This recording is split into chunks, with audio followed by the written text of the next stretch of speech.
Well, this was the kind of impact that the psychedelic experience had for me.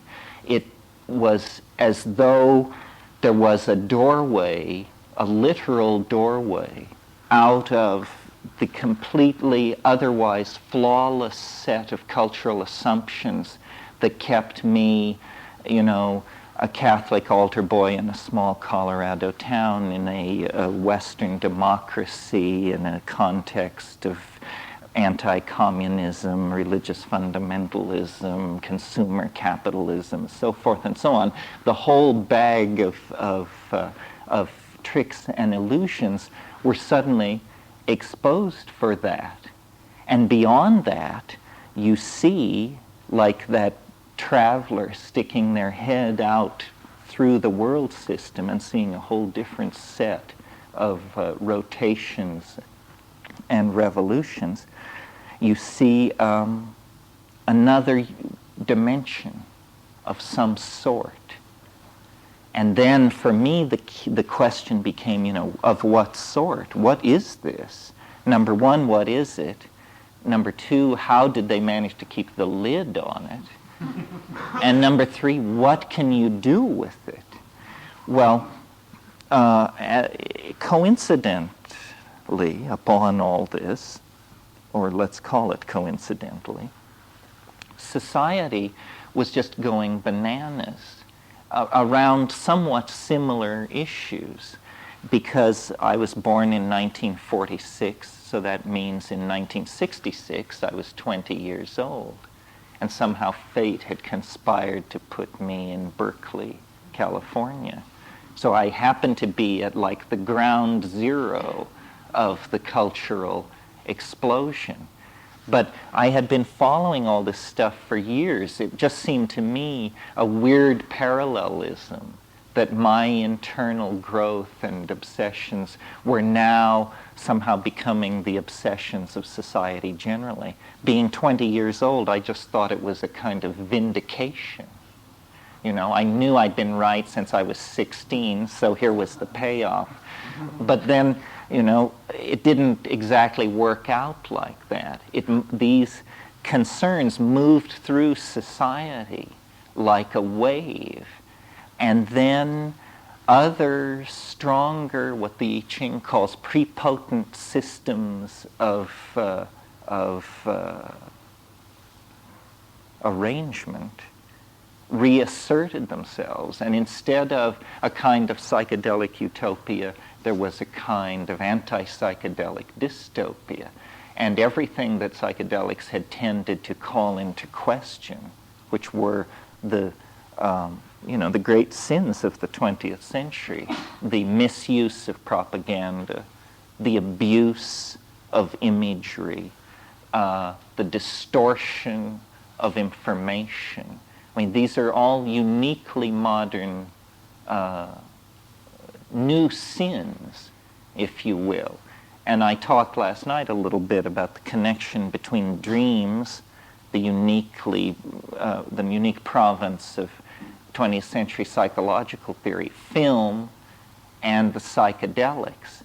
All of these things, and I see it also active in art, that as soon as you move beyond Impressionism, the whole history of art in the 20th century is about the dissolution, deconstruction, and attempt to reconstruct the image, so that movements as different as analytical cubism and abstract expressionism all are seen to be struggling with the dissolution and reemergence of the image. Well, what it means is, what all this constellation of cultural effects is saying, is that the previously assumed to be I don't know how to say it, existentially prepotent order of society, of linear society, is actually an illusion. And that we can move beyond it. We can dissolve it. Not only we cannot not do this. So then the goal becomes, and this is where McLuhan is important, to try and raise into consciousness, the process that we are undergoing before it is a fait accompli, before we are in the act of looking back then at a historical event. Because I'm convinced that the impulse that I feel in myself and that I see in other people toward the psychedelic experience has to do with its potential historical impact. Even though, God knows, we're all aware this is how religion has always been practiced, yet somehow this million-year-old sociological phenomenon, orgiastic, group-minded shamanism in a context of nomadic pastoralism, this phenomenon was only interrupted 10 or 15,000 years ago, and is apparently the state of dynamic equilibrium where we function at our best, where we feel at our most human. What has happened to us is a kind of false bottom in our social dynamic. It's a series of self-reinforcing situations of dis-ease. It begins with what I talked about last night about concern for male paternity, that once men wanted to trace the descent line of the male genes, previously self-expressive, orgiastic, group-minded sexuality became compartmentalized into concerns of territoriality, ownership, so forth and so on. But then that wasn't the end of it. There then the rise of hierarchical kingship, the amazing, you see, the problem with human beings is that we ride very close to a kind of bifurcation point in terms of whether our loyalty is transferred to the group or to the individual. And this can be sent either way. I mean, if there were to be landslides at both ends of Highway 1 and a food shortage, we would coalesce marvelously into a survival machine where we would all place group values higher than our own needs, and nobly so. This would happen. But in situations of abundance and non-scarcity, then it's like a slime mold without the formality of coherency. We just then dissolve into this sort of every man for himself, egocentric style. And then, another bad break along the way that may or may not have been fated, may have just been a bad break, is the evolution of the phonetic alphabet, which creates a tremendous distancing between cognition and the objects of linguistic intentionality. And this gives permission then for all kinds of forms of brutalization. It actually gives permission for ideology. Ideology, to my mind, is the denial of the obvious and the substitution for something else, where you say, no, that's not how people are. We have a Marxist model, or we have a Freudian model, or we have, John Stuart Mill's model. Who knows? But somebody's model. So ideology, someone said language was invented in order that people could lie. And in large measure, this is true, that we proceed by deception. I'll defend this at some point in this weekend, because another word for it is modeling. We model, but we also fall in love with these models. And it's the falling in love with the model that then turns it into an agenda, where it was not a free-form projection of a flow of facts toward the conclusion, but then it becomes instead an agenda, a synthetic creode, high walls down which you expect to see a process poured and confined. So, okay. So in spite of the fact that this phenomena has been around for a long time, why then does it appear so important? Well, it's because this small group-minded, sexually amorphous psychology, the psychology, not the model itself, is what we have to recover, I think, in order to survive. And I'm not so interested in talking about the odds of making it. It's just this is the only thing that will work. And I said last night, the good news is that the domain in which we must operate is all within our own minds. If we can change our minds, we can take hold of this process and halt it. I believe that the presence of these psychedelics in the plant metabolism, in the biosphere, allowed a kind of informational symbiosis between human beings with highly evolved information processing capacity and the biosphere generally. And that we have no word for this that we're comfortable with. The closest word we have for it is somehow tied up with the concept of religion, religio. But for us, religion is some kind of abstract dialogue carried on with a philosophical principle. That's not what it is. Religion originally was the dimension of the self that directly interfaced nature or the overself. And this happened through the use of psychedelics. So the reason the weekend is called History Ends in Green, and what this whole Gaian awareness thing is, to my mind, is it's not an airy-fairy attempt to recast a new image for religious ontology. It's the actual discovery of the minded presence of the planet, which has always been here, which is real. It's an existential fact, like chlorophyll or the moons of Saturn. The planet has a biological mind of some sort. Once you articulate this notion, it doesn't seem that unlikely. After all, the planet is clearly a boundary-defining topology. It's had 2 billion years to,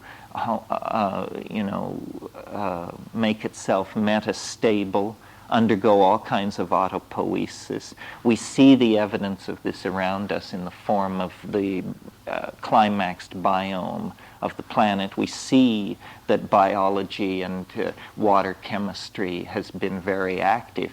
But what we don't see is that as active as the chemistry of water or electron transfer have also been the invisible alchemies of, call it spirit, call it mind, call it the morphogenetic field, whatever it is, and that is the frontier of our awareness. Every society in history has had the erroneous belief that it just required 6 more months and 5% more data, and then they would have a full picture of reality. But, the fact of the matter is, our society at its present state of sophistication, we have the only science we have that can be given any serious creditability at all is physics. The most primitive of all sciences, the science of momentum and moving bodies in 3-dimensional space. When you move on to biology, essentially what we have are a series of interlocking fables and a few bright spots of light in certain areas. When you move on to psychology, what you have are shouting charlatans. each claiming domain over their own special area. I mean, it's like a medieval fair. So the belief that our intellectual maps are somehow adequate is just whistling past the graveyard. And the way we have achieved this illusion of good maps is by tossing out all the disturbing and unintegratable phenomena. For instance, dreams were trivialized and ignored for centuries. Madness was something that you can find away, like criminality. It was not to be looked at. Sexuality, I don't have to remind you that as recently as 120 years ago, people were putting bloomers on piano legs to preserve youth from impure thoughts. I mean, you talk about a rejectionist style toward reality. I mean, we have just begun to open our eyes to what is around us. Well, so then front and center, when we begin to explore, let's take a conservative position toward exploring the universe. Let's explore from the center outward. Well, that means from within the confines of the mind-body system. Before we generalize about tectonic plates or the motion of the rings of Uranus or something like that, just start from the body out. Well, immediately you discover total terra incognito. Psychology gives us a flickering model of ordinary consciousness under ordinary circumstances, and everything else is up for grabs. And then we discover that, at the center of human concerns is this weird itch about invisible worlds and higher order entities and sources of hidden knowledge. And we discover, well, people have been at that for 100,000 years. And the centerpiece technique, which is to trigger these non-ordinary states of consciousness, with all our sophistication, we have no better grip on what this is than people in the late Neolithic. They knew more than we did because they'd logged more time on in the real modality. I mean, we have models. We say, the drug molecule is translocating to the synapse and displacing ordinary neurotransmitters and raising, therefore, the endogenous level of electron spin resonance. This is not any kind of explanation about what's going on. This is just the chant, the incantation, But the people who are logging time in there, they come back with maps of reality that fit very uneasily with our cheerful Cartesian, Democritean, atomistic, causal, entropic models. And they say, no, the universe is an infinite honeycomb, each honeycomb ruled over by different spiritual forces, each commanded through different languages, magical techniques, gestural repertoire. Everything is language. Everything holds information for man. Everything is somehow constellated on the presence of observing mind. Well, in the West, we thought we got rid of these kind of cosmogonic myths with the Ptolemaic universe, even before Copernicus. But now it turns out that the centrality of mind gets reintroduced, not only by the evidence of the psychedelic experience, but for instance, the school of scientific philosophy of science around L.L. White and people like that have pointed out that if you use as your index complexity, then you suddenly discover that human beings have moved back to the very center of the universe, that the most complex physical material in the universe, in terms of density of connectedness, is the human cerebral cortex. That if novelty and density of connectedness is what is being conserved, then somehow we are central. Well, so then, other issues are raised. If we are central, then the modern model of history, which is, I don't know if it's ever been explicitly stated for you, but the modern model of history is that it is trendlessly fluctuating.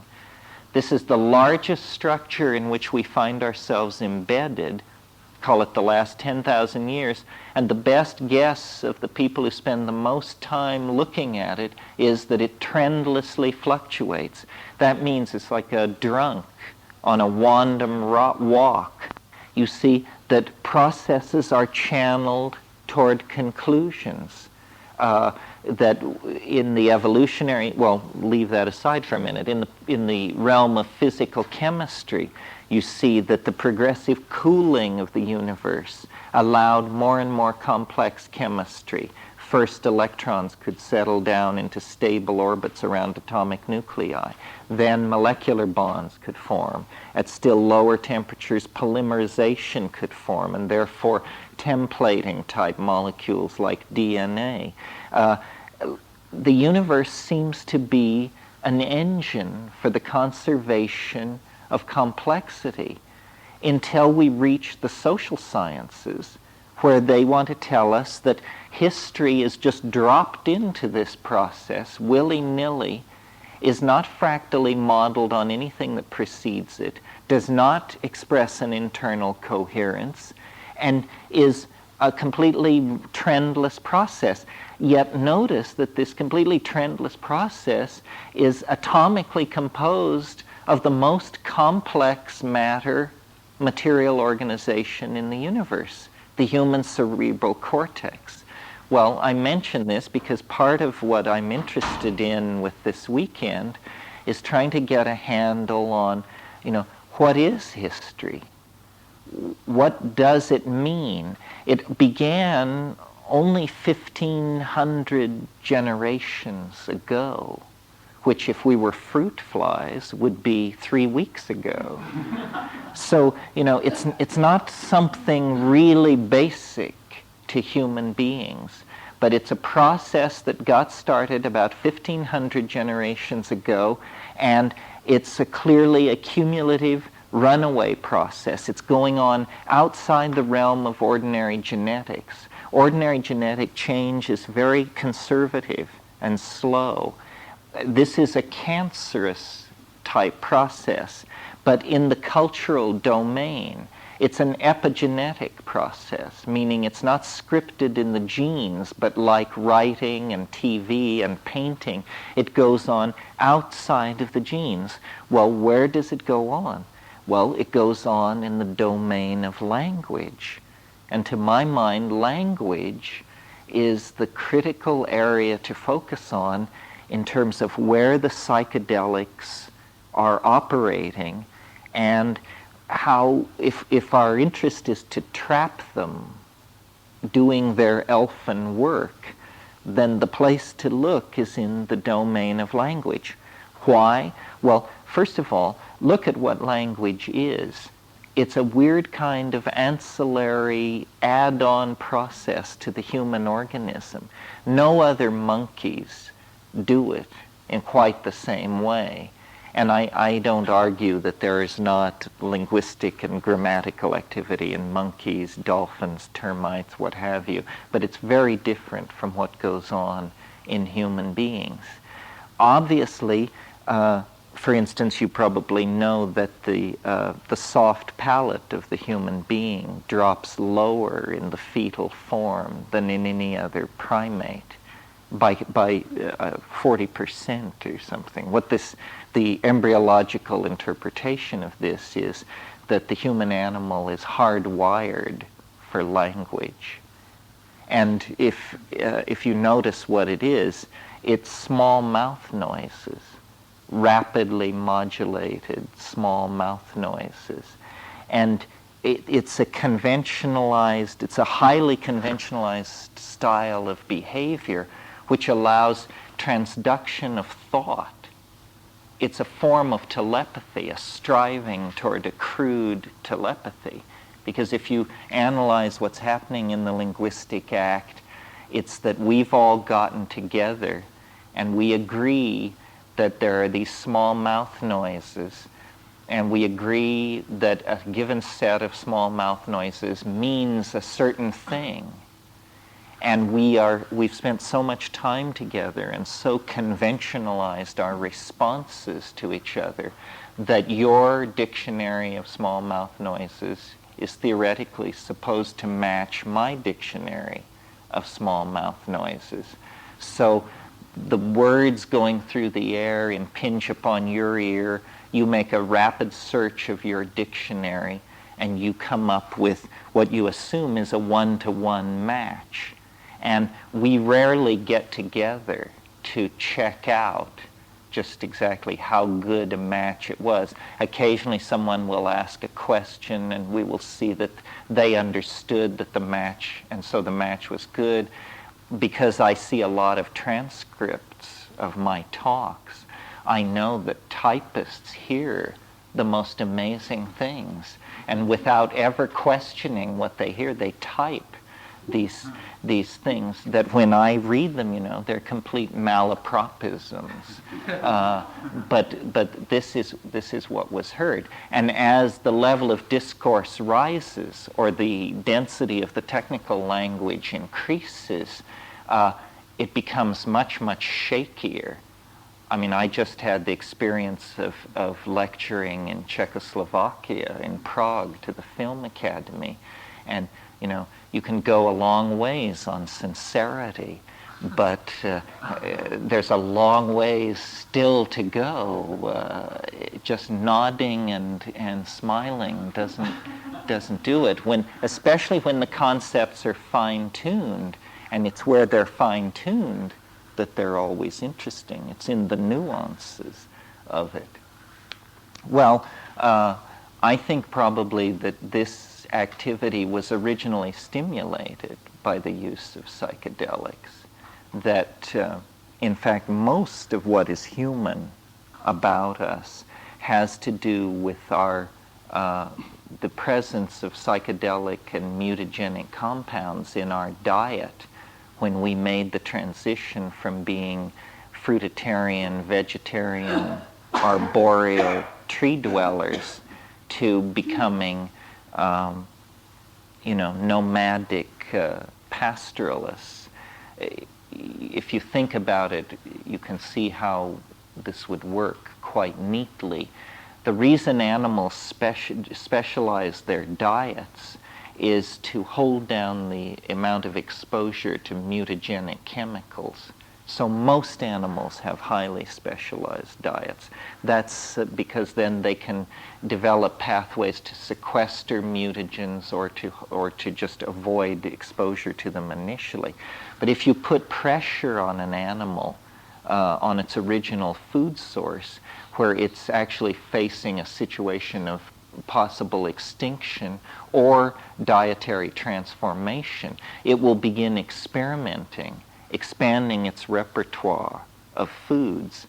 Well, this brings exposure to mutagens in a very steep curve, and this means consequently more expression of mutagenic genes become available for natural selection. And so this is the situation in which you might then see a sudden punctuated movement forward in the adaptive evolution of adaptive traits of the organism.